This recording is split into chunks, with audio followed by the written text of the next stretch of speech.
Sveiki, šiomis dirbtuvėmis turėsime užsiėmimą, kaip pagrindinis herojus yra kiaušinis.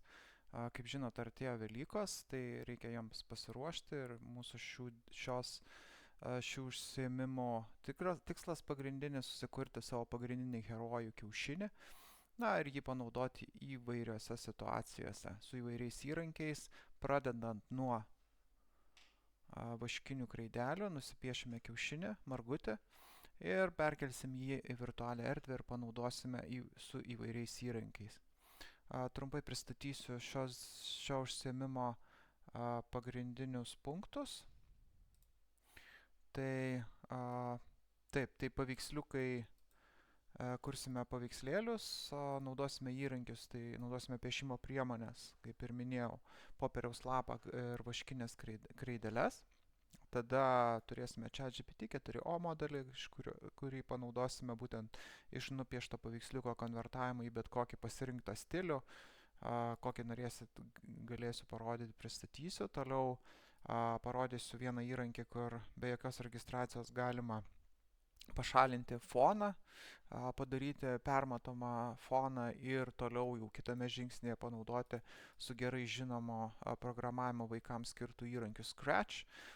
Toliau taip pat panaudosime tradicinį Paint programą, kai sukelsime kelius veikėjus į vieną vietą ir paskui pabandysime animuoti sukurtus veikėjus su Kling AI. Tai pradėsime nuo pirmo žingsnio, tai yra piešimas su vaškinėmis kreidelėmis. Tai ko mums reikės? Mums reikės vaškinių kreidelių,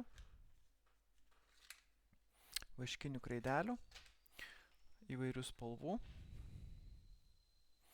Prisiminsim, kaip piešt. Balto popieriaus lapo. Ir pabandysime nupiešti. Aš labai greitai. Taip, imame kreideles, piešiame. Ir štai turime herojų. Vieną herojų, kiaušinį. Toks išsigandęs, liūdnas, vienas kiaušinis herojus. Pabandysime antrą nupiešti. Pasiimu antrą tuščią popieriaus lapą ir pabandau nupiešti kitą herojų.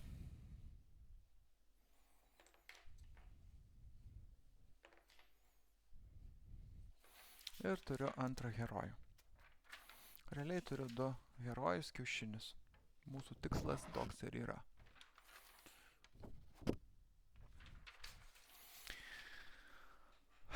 Taip, tai dabar aš juos nusifotografuosiu, naudojam telefoną kaip fotoaparatą, nusifotografuojame vieną, nusifotografuojame kitą ir persikeliame pas save į kompiuterį. Ir kompiuteryje turime abu piešinukus. Vienas piešinukas, antras įsidėjau į parsisiuntimų katalogą herojai. Vienas ir antras, galim vieną pažiūrėti ir antrą pažiūrėti. Dabar kitas žingsnis yra, atlikome piešimą, kitas žingsnis paveikslėlio generavimas iš piešinio įvairiais stiliais su ChatGPT 4o versija. 4o versija beje leidžia tai daryti įvairiais stiliais, labai nesudėtingai. Tai atsidarome ChatGPT, aišku, čia būtinas prisijungimas. Atkreipiu dėmesį, kad jeigu naudojate nemokamą versiją, tai šiek tiek yra apribotas paveikslėlių generavimas. Tai labai neįsijauskit, jeigu turite mokamą versiją, tai galima neribotai, su tam tikromis pertraukomis. Tai pabandykime įsikelti vieną. Beje, čia veikia tempimo ir įkelimo principas, angliškai drag and drop.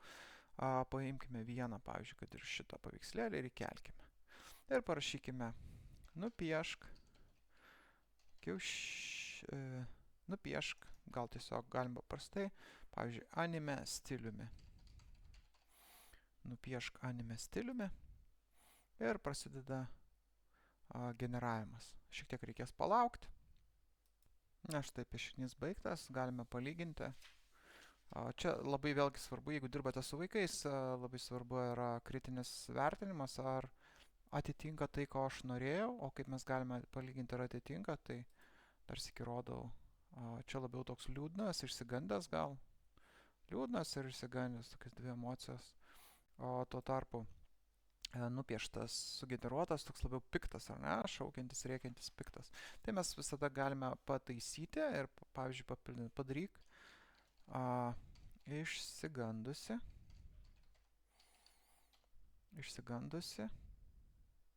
padaryk išsigandusi tiesiog ir paspaudžiame generuoti.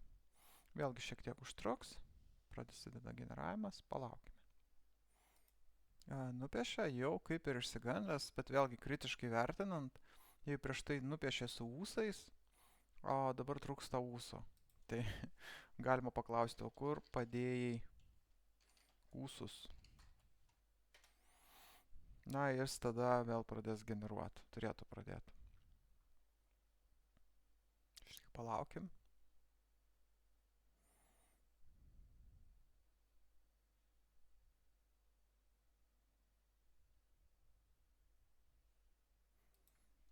Jis paklausė, nori, kad atnaujinčiau piešinį ir grąžinčiau ūsus. Grąžink ūsus. Na, jis pradeda generavimą. Vėl palauksim. Na, štai grąžino ūsus mums ir jau dabar yra tikrai išsigandęs. Na ir paskutinė gal tada linksmą. Padaryk linksmą. Kiaušinį. O, padariau klaidą, bet jis tikriausiai supras. Na, štai turime ir linksmą kiaušinį. Gerai, pabandykime dar su kitu pažaisti tą patį. Įkelsiu dar vieną paveikslėlį. Tai yra šitą. Šitą veikėją. Ir dabar sugeneruok anime stiliumi kitą veikėją. Galim prašyti, pridedu nuotrauką.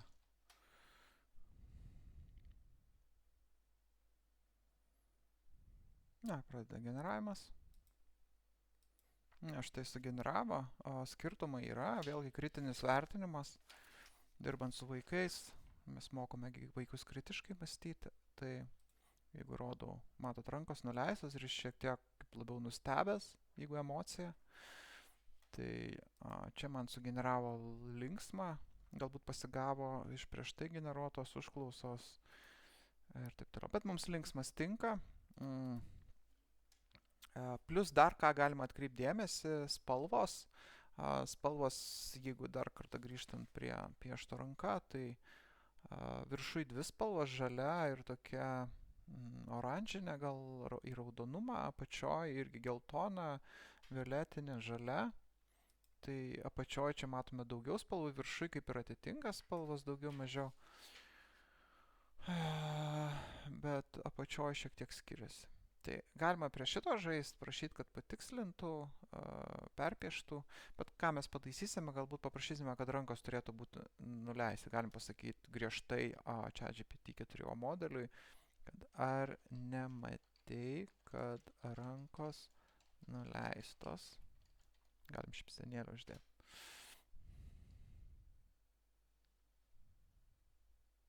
Pažiūrėsime, ar iš karto generuos.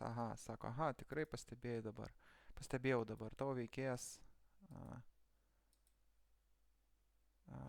su nuleistomis klausė, nori, kad sugeneruočiau anime stiliumi, tiksliau pagal piešinį. Taip, tiksliau pagal piešinį.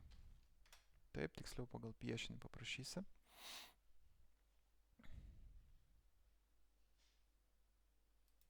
Dabar visiškai net nepanašus. Rašom, man dabar visiškai nepanašus.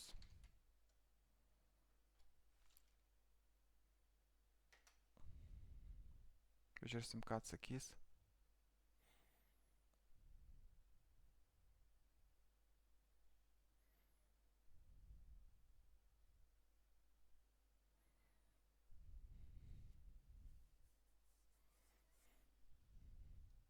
Laukiam. Kol laukiam, galime išsisaugoti, kas mums patiko. Iš tikrųjų, mums šitas galbūt ir tiks, nes man reikia linksmų, nes galutiniam rezultatui naudosime linksmus. Padarysime gale animaciją su šokančiais, tai galbūt naudokime abu. Čia kol galvoja, galime šitą parsisiųsti, yra download mygtukas. Spaudžiam parsisiųsti, pasižiūrim, ar atsidaro tvarkoje viskas. Ir parsisiunčiam ankstesnį, irgi linksmą. Ir pasižiūrim, ar atsidaro. Jo, panašu, kad neatsidaro.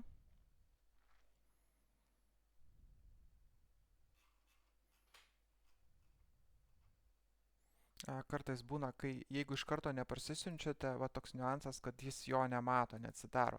Tai mes padarysime kitaip, tiesiog iškirpsime jį ir panaudosime tai, ką matome. Tai tam galime naudoti taip, naujas. Galime naudoti snipping tool, pavyzdžiui, kur imamas šitie ekrano nuotrauką ir spaudžiant naujas ir tiesiog iškirpti šitą paveiksliuką. Ir turėsime ir išsisaugosim jį. Išsaugoti. Ir jį išsaugosim parsisiuntimų katalogę. Tarkime, herojai. Ir čia išsaugosim. Pieštas kiaušinis. Išsisaugojom. Pažiūrim, įvyko klaida. Tai galim nebegeneruoti, mes turim tuos du variantus. Kartais būna problemų, bet tą, ką turim. Bet šitas visiškai net nepanašus į tai, ką gavom. Šiaip rekomenduočiau, kadangi mes dirbame su dviem skirtingais veikėjais, tai galbūt rekomenduočiau susikurti naują pokalbių langą ir jau dirbti su kitu kiaušiniu. Pavyzdys atsidarius tiesiog New Chat, dešinėje pusėje, kairėje pusėje viršuje. Naujas langas, atsidarius naujame lange, tiesiog su kitu veikėju dirbti, nes paprastai, kai gauna jis duomenis, jis vadovaujasi prieš tai buvusiomis užklausomis ir gali sugeneruoti ne tai, ką reikia. Kaip pavyzdys, kritiškai vertinant šitą piešinį, jis pasiėmė stilių, nors mes šito veikėjo neturim su ūsais, pradžiai gerai sugeneravo, kai truputį pakalbėjom su juo, taip tiksliau pagal piešinį, jis galbūt šitoj vietoj nesuprato, apie kurį piešinį mes kalbam.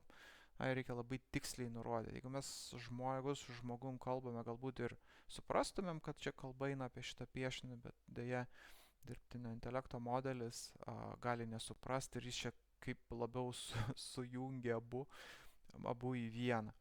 Tai galbūt reikėtų patikslinti, apie kurį mes kalbame, kai generuojame, kai kelis piešinius, arba tiesiog su kiekvienu piešiniu dirbame atskirame lange.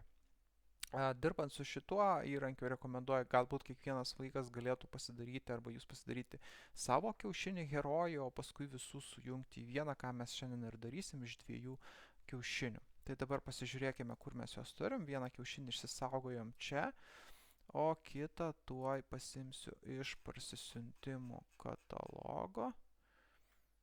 Ir šitas atrodo, šitas.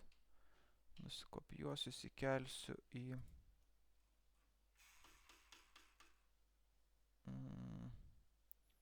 herojai. Čia. Na va, turime abu, juos abu ir naudosime šiandien. Paskui ne paskui, gal dabar, galime dar parodyti ir baigsim su ChatGPT. Tai naujas pokalbių langas ir čia pabandykime naujame pokalbių lange pasiėmę konkretų veikėją, galbūt galima ir tą patį iš tų pieštų iš naujo įkelt, pageneruoti skirtingais stiliais, nebūtinai anime stiliai, pavyzdžiui, sugeneruok kaip mezginį iš siūlų. Sugeneruok kaip mezginį iš siūlų. Pažiūrėsim, ką jis pasiūlės. Na va, jūsų veikėjas kaip mezginys iš siūlų. Gal ne 100% spalvos atitinka, aišku, vėlgi dėl kokybės, tai kuo ryškesnės spalvos ir geresnė fotografijų kokybė, tuo jums tiksliau atkartoti gali. Tai grinai gavote kaip mezginį. Toliau galima vėlgi stilius įvairius. Vaikai mėgsta žaisti kompiuterinius žaidimus, tai yra įvairūs žaidimai Fortnite, Minecraft stiliumi, tų pačių Simpsonų stiliumi. Galima pasibandyti Roblox stiliumi ir taip toliau. arba dar kažkokio tai stilių. Galima tapybą, akvarelės stiliumi ir panašiai. Tai iš to paprastai nupiešus galima versti bet ką tik norite šito ChatGPT 4o modelio pagalba. Kitas mūsų žingsnis, mes kaip ir pažaidėme su ChatGPT 4o modeliais, pasirinktam paveikslėliui pašalinsim foną. Kam reikalingas fonas? Kartais, jeigu dabar atsidarysite bet kurį paveikslėlį, kad ir šitą jis turi foną, ar ne? Kad ir prieš tai sugeneruoto paveikslėlio, ar ne, pieštas kiaušinis turi geltoną foną, šitas irgi turi geltoną foną.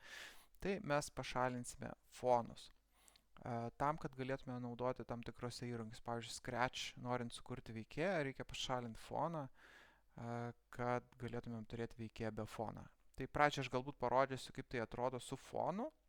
Pavyzdžiui, dažnai naudojama mokytojų platforma Scratch, skirta mokytis programavimo pradmenų su blokeliais.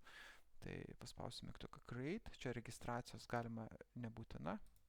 Tiesiog parodysiu patį principą. Ir mes turime, pavyzdžiui, veikėjus, katiną šiuo atveju. Ir jeigu norime savo veikėją sukurti, spaudžiame dešinėje apačioje Choose a Sprite ir piešti Paint, nusipiešti savo. Tai čia galima sukurti veikėjų kelis kostiumus, tai įvairius kadrus, kuriuos galima keisti pagal situaciją ir suprogramuoti. Tai čia galima įsikelti mūsų dabartinį pieštą, yra Upload Costume. Ir galime pasiimti iš savo herojai, ką tik sukurtų, to įkelsiu, kad matytųsi vaizdas. Aiškiai, ir įsikelkim, pavyzdžiui, vieną pieštas kiaušinis, ar ne? Ir čia matom, jis yra su fonu. Jis turi tokį kvadratinį foną, bet aš norėčiau kaip ir tas katinukas, ar ne, kad jis, matot, katinukas, jis neturi tokio stačiakampio fono, o šitas turi stačiakampio foną. Dabar ką daryti? Vienas iš būdų yra pačiame Scratch prie Costumes kostiumų ištrinti tą foną, pasiėmus trintuką, trinti, ar ne, apeiti kiekvieną kraštą, ištrinti, ar ne, jeigu aš ištrinu, jau jis, matot, fono nebeturi. Bet reikėtų labai kruopščiai daryti. Aišku, tai vienas irgi geras būdas yra lavinti darbą su pelyte, kompiuterinė pelytė, taip ištrinant. Bet yra įrankiai, kurie labai greitai pašalina foną. Vienas iš jų yra internetinis įrankis, kuris vadinasi Photor.com, Features Background Remover, fono pašalintojas, kur galima netgi be registracijos, matot, nesu prisijungęs, galima įkelti paveikslėlį ir pašalinti foną. Tai aš dabar tą ir padarysiu. Abiem šitiems veikėjams pašalinsiu fonus, tai pieštas kiaušinis įdedu. Ir iš karto yra pašalinamas fonas. Matot, fono nebėra. Fonas dingo. Ir čia galima prasisiųsti, kadangi be registracijos ir nemokamai, tai download preview mums pilnai užtenka kokybės. Aišku, geresnės kokybės norėsite HD, tai reikėtų registruotis ar bent jau pasimti nemokamą laikiną naudojimą. Tai spaudžiame download preview, mums parsiunčia. Galime nueiti į parsisiuntimų katalogą ir tą kiaušinį sugeneruotą persikelkim į savo herojį katalogą ir matom, mes jau turime baltą foną. Jis nėra baltas fonas, jis iš tikrųjų yra permatomas fonas. Ir tada galime to pačiu kitą kiaušinį kelt. Iš karto du kiaušinius pasidaryti. Oi. Taip, grįžtam atgal. Čia yra background remover. Ir vėl kitą kiaušinį įkeliame.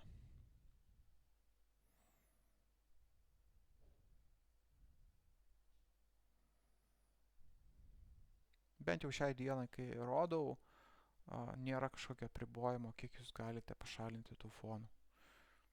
Limitų nėra. Ir parsisiunčiam šitą taip pat. Reklamą uždarom, atsidarom ten, kur parsisiuntė ir tą kiaušinuką įsimetam lygiai taip pat čia prie savo herojų. Tai va, turime pradinius pieštinius, turime tada sugeneruotus su ChatGPT 4o modeliu ir galiausiai turime be fono, visiškai be fono kiaušinius. Taip, tai dabar jeigu įsikelti į Scratch, šitą veikėją galim kostiumą pašalinti, iš naujo įkelt Upload ir tuos du veikėjus, vieną pasirinkti, kurį noriu, tarkime šitą, ir matome, mūsų kiaušinukas jau yra be fono. Toliau čia būtų galima sukurti daugiau kostiumų, pavyzdžiui, pakeisti, kad jis nuleidžia rankas, ar ne. Galima su tuo pačiu ChatGPT sugeneruoti daugiau jo emocijų ir turėti kiaušinio emocijas kiekvienam skirtingam kostiumui, sudėti skirtingas emocijas ir, pavyzdžiui, suprogramuoti ten tam tikrą logiką. Tai va, turime veikėją. Tai va, kelis kostiumus galima įvairiai suprogramuoti. ChatGPT paprašyti rankos nuleisti, sugeneruos su nuleistom rankom ir taip toliau. Ir keisis, lygiai taip kaip katinukas mūsų turi kelis kostiumus ėjimo, tai lygiai taip pat ir kiaušinį galite suprogramuoti su keliais skirtingais būdais.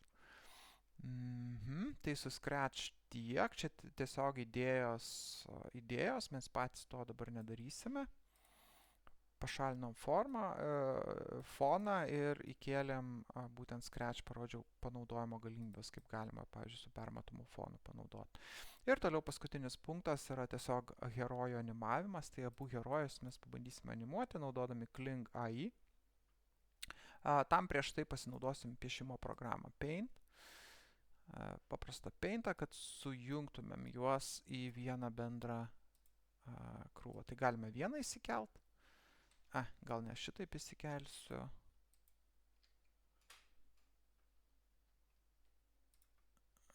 Taip, atgal gal. Nors gerai. Galima tiesiog įnešimo principu. Ir pažiūrim, ar man leis, antro neleis. Man reikia jį nusikopijuoti. Tai galbūt reikia du paintus atsidaryti. Atsidarome antrą paintą tuščią. Turime vieną ir antrą paintą. Ir į antrą irgi įsikeliam šitą kiaušinuką. Iš čia galim jį nusikopijuoti, tiesiog Ctrl+A pažymime viską ir įsikeliam. Ir turime du veikėjus, galim šiek tiek išdidinti.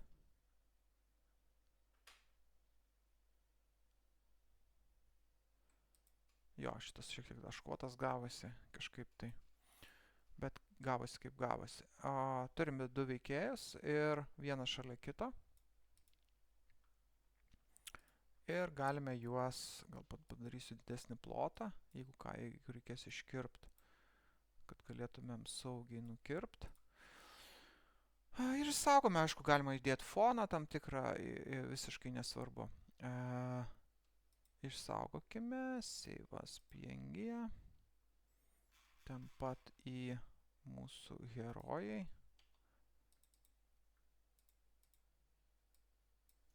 Du kiaušiniai.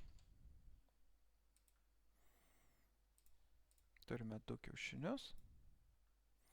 Ir dabar su Kling AI. Turiu atsidaręs Kling AI. Primenu, kad Kling AI duoda nemokamai 166 kreditus per mėnesį šiai dienai, bet gali visada keistis. Video generavimas su dirbtiniu intelektu yra beprotiškai brangus reikalas, tai sudėtinga rasti įrankių, kurios galėtumėt pasinaudoti. Tai yra arba Runway ML, arba Kling AI šiuo metu, kurie pakenčiamai nemokamai galite kažką sugeneruoti. Aš čia turiu dabar mokamą atsidaręs, bet esmė, jeigu kreditų turite, tai principas tas pats. Video generavimas, tada aišku, jūs neturėsite professional kokybės, tai bus standartinė, standard, 5 sekundės, nemokamai daugiau, kaip ir kitų galimybių nėra. Čia įkeliamas paveiksliukas, galima tiesiog drag and drop principu įnešti, tuoj kur mano šitie drag and drop.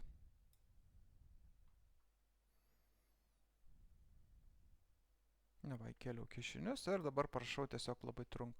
Make X to dance. Ir viskas. Make X to dance. Ir spaudžiam Generate. Atkreipiu dėmesį, kad nemokamai versijoje čia gali įvairiai užtrukti. Ir iki kelių valandų generavimas. Bet faina tuo, kad jūs galite užsakyti generavimą ir uždaryti visiškai naršyklę ir ateiti po tų kelių valandų ir bus sugeneruota. Mokamai tai užtrunka 1-2 minutės 30 sekundžių. įvairiai, priklausomai nuo apkrovimo serverio. Nemokamai dėja jūs stojate į eilę ir jums generuoja labai ilgai. Arba tiesiog skiria labai mažai resursų jūsų generavimui. Pažiūrėkim, kas pavyko. Šito visiškai nebandžiau. Pažiūrėsim, ar pavyko kažkas. Tai paleidžiu. O, kažkas gaunasi.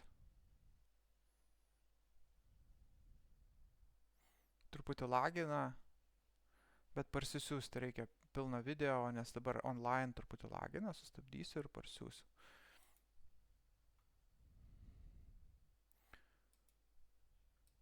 Ir čia paleisiu tiesiai iš čia. Va, čia nebelaginimo. Čia apsisuka kažkas tokio. Netobulai, bet kažkokia tai animacija gaunasi. 5 sekundžių animacija. Štai jums ir pavasario šventė, kurios pagrindinis herojus yra kiaušinis. Tai apie jį mes šiandien ir kūrėme animaciją. Tai iš šito galima papildomai dar ir daugiau plečiant, galima sukurti muziką su Suno AI, kur gros muziką, galima įgarsinti ir taip toliau. Daugybė įvairių galimybių, tiesiog bandyti ir daryti. Tai atrodo šiai dienai tiek. Sutiksim kitą kartą.